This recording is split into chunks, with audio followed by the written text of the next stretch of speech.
What is going on, everybody, and welcome to another Beta Memoirs. And today was another chop fest, to say the least. Yes, we are getting some pops. We're getting a lot of life in Tesla and Apple. And there is news that essentially the new Fed chair may be coming up to bat. So that news may actually drop any moment. Uh, the rumor has it, though, that she is chairman or possible chairman. Uh, Billard is she is considered to be very bullish, essentially in aiding the progression as far as this dispensing of cash, if you will, to the market. So essentially continuing what Powell is currently doing. But we also have to really see how the market will take that. If that is the case, if that news does drop, if it doesn't drop this week, it could very well drop over the weekend. And so that being said, I don't know if the uncertainty of how she's really going to come about it, if the market really likes that. It's always important when coming into events that you want the market to digest the information as opposed to taking positions before if there's foreseen events, because you don't know how the market will take it. You may think the market will take it one way and it takes a complete opposite way. Now, yes, you can play both ways, but ultimately it's better just to wait and see how the market reacts, gets essentially overnight digestion, and then react as opposed to reacting and being in position and essentially saying your Hail Marys, and hopefully that the position plays in your favor. So being said, if you haven't done so already, smash the like button. It helps the YouTube algorithm. And subscribe if you are looking for stock market analysis. I do a lot technicals, and I also do a lot of fundamentals, which together I think combine for essentially the best all-around trader, in my opinion. So with that being said, the market, again, flat. Everything is flat. Ultimately, I think you got options expiration this week. So I think tomorrow we might actually start to see more of an uptick. Because there is really no real negative news. Yes, the new possible chair could be coming in, possible, but I think we're going to see a bit of a run before we do that. So the market, the index primarily is pretty flat. Bitcoin took another heavy hit today, but it's still good. It's still playing range. I'm not really concerned about Bitcoin failing unless it does break below the 50. Then I'd be a little bit more concerned. But Bitcoin is still bullish in my opinion. It's still on the daily, still looks very good. A lot of consolidation, which is definitely good. So we just want to see how this plays out. And then from that point, we'll move forward. So again, I still think it's very bullish. I am kind of taking some risk off the table just in case. In moving a lot of my assets into stablecoin or into NFTs. But ultimately, I think primarily, again, the bull run could have a very parabolic move going to 100, 150 is very much a possibility, but we have also ran quite a bit in this bull cycle that we've had, and understand where we've come from 16 all the way up to 64, and then still kind of getting ready for that next possible parabolic move. Again, I think the next parabolic move on Bitcoin is purely based off of inflation, but we also had Yellen come on, essentially said that inflation will get back to normal levels after Q2 of next year. So we have to see how true that is. I think the transitory part could be a play. And my theory is I think some of that is partially true. It really just depends. A lot of stuff is hard to gauge, just depending on how everything goes. The virus, you're dealing with a lot of stuff that you really don't have no idea until it plays out. So you're kind of in that waiting period. It's kind of what the Fed's been doing. So we have to see how it plays out. But going into tomorrow, I think the biggest ones I got, like I said, Tesla and Apple had huge days. I think Tesla is just getting started. One thing to understand is yesterday, Elon sold even more stock yesterday, and this was something that is actually truly amazing. Elon sold, I can't remember the amount of shares he sold yesterday, but he sold a ridiculous amount of shares. Being said, it got bought up and still continued to push. Now, in my opinion, it's actually wedging right here. In my opinion, there's going to be a massive parabolic move out of here, back up into at least I think to try to at least retest the all-time highs here. There is no true case.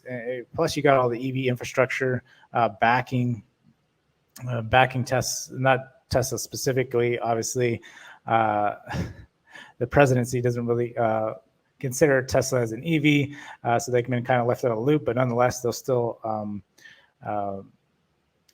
still benefit from the movement. So nonetheless, and you got Apple had absolutely parabolic day today. Lower high, a lot higher low here. I think this is going to make another major run tomorrow. So I think it's good to keep this on watch. Your two biggest ones, obviously Tesla and I think Apple, will be the leaders tomorrow. Yeah, you can't forget Microsoft. I don't play Microsoft a lot, but Microsoft is still held up through all of this. It hasn't really hardly dipped at all. So keep that in mind. I think Facebook is just right on the cusp here. On the daily, the 4 hour, everything looks good as long as it doesn't break this. We really don't want it below the 50 here on the daily. So you're looking at that 339 mark essentially. As long as it's going to hold above this 339 mark, I think this is going to start going back up to all-time highs. I think once it really starts getting gas, the market turn up, we're going to start really ripping and roaring and doing some damage. Being said, you got your other ones like Google. Google's been pretty flat, but it's holding. And so that's very strong in my opinion. You also got Amazon. That's been doing the same. It's been holding, very strong holding. That's why the market is not dipping. This is why I like FANG, because FANG will hold up during this, essentially this inflation period that we have that keeps reoccurring every couple months. We get this inflation fears, and so we get all this rattle, these really tight ranges, and then we break out of these and make some really parabolic moves. I think that's what we're waiting for, and I think right now we're kind of waiting on the chairman announcement as well as options expiration. So I think the options expiration we'll start seeing some of that fear kind of dissipate, or those contracts kind of change by tomorrow, I think, and we'll start seeing a more parabolic move. And then depending what happens with the chairman announcement, if that is in the next couple of days here going into the weekend or on the weekend, I think that will make another bigger move here. But for Amazon, I really want this above 3,600 to start to take calls there and to start going higher, or hold it above this 35.25. Don't want it below this. If it does break below that, we want it lower here at the 34.50. Again, coin is another one I want to keep on watch. Did break the wedge here. It's actually been holding up, even though Bitcoin's been selling. There's still a lot of strength here, which I really like in coin. Against once Bitcoin reverses, I think this is going to follow very quickly behind it. Roblox, again, massive. I mean, that investor presentation was unbelievable. I said I didn't really know how high it would go. I think right now you still got a lot of the metaverse FOMO going on here, but I do really believe in Roblox, and is one that I really want to invest heavily in once we do get some selling. Again, I think that might not come until the end of the year. I don't think Roblox is going to run parabolic into going into February time period. I could be wrong. It's always a 50-50 chance, but I think it's going to gas out here pretty quick and start dying off. Once the whole metaverse thing kind of slows down, it's a big thing right now because of blockchain and crypto and everything. And so anything that supports it in Roblox is a good example of that. And again, investor presentation was fantastic. So you definitely want to watch these levels. The 124, don't want it below that. If it does, always first bounce is what I like to typically play, and it's been playing it perfectly off the 20 or the 50 here on the hourly. And today it actually hit the 20 perfectly and bounced. I haven't actually been playing this. I might look at this tomorrow, although it's had a couple different days of pushing up. I don't know how much gas it still has left in the tank. Once you get multiple days of running, it's kind of best to leave it alone and wait till it dies off because it's not going to keep going multiple days on end. So as far as UPST is one I've been playing on and off. It's been holding this 232 mark. I'll probably try to get back in this tomorrow. If this is holding this level, I think this is going to reverse, especially when the market starts to turn up. As long as it doesn't break this 232 level, it can even possibly go down to 205. Very strong possibility. I'd really load it heavy if it hits that low, or to possibly 200. But you got that 200 daily moving average down there, which is always good for a good reversal or a good bounce, really good bounce at that point. So I'm watching for that. So I'm keeping a tight look on that one. Shop is still pretty high. Affirm had some strength today. I want to watch and see as long as this essentially holds above this 151 mark. I want to possibly take a position in this and see where this goes.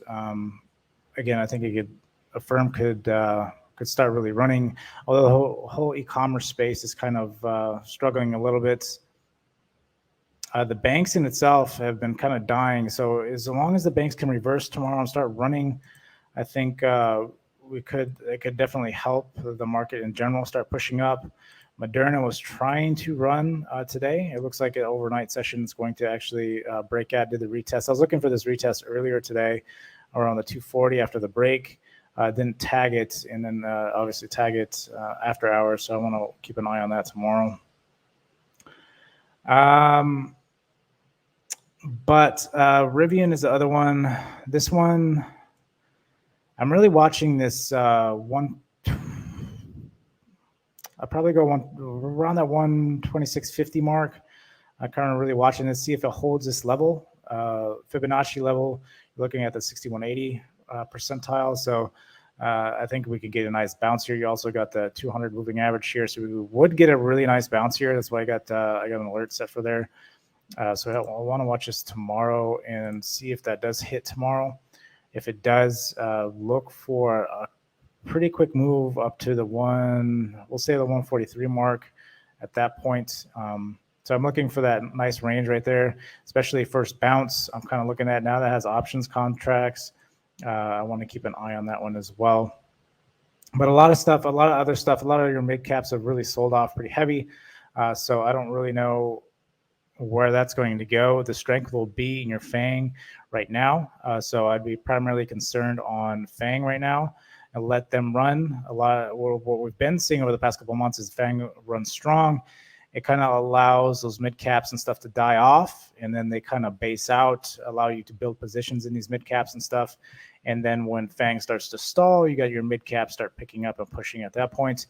And so that's the kind of pattern I'm looking for, kind of moving forward in the next couple of weeks. So, but if you have made it this far, remember to hit the like button and subscribe if you haven't done so. Until next time, I'll see you guys later.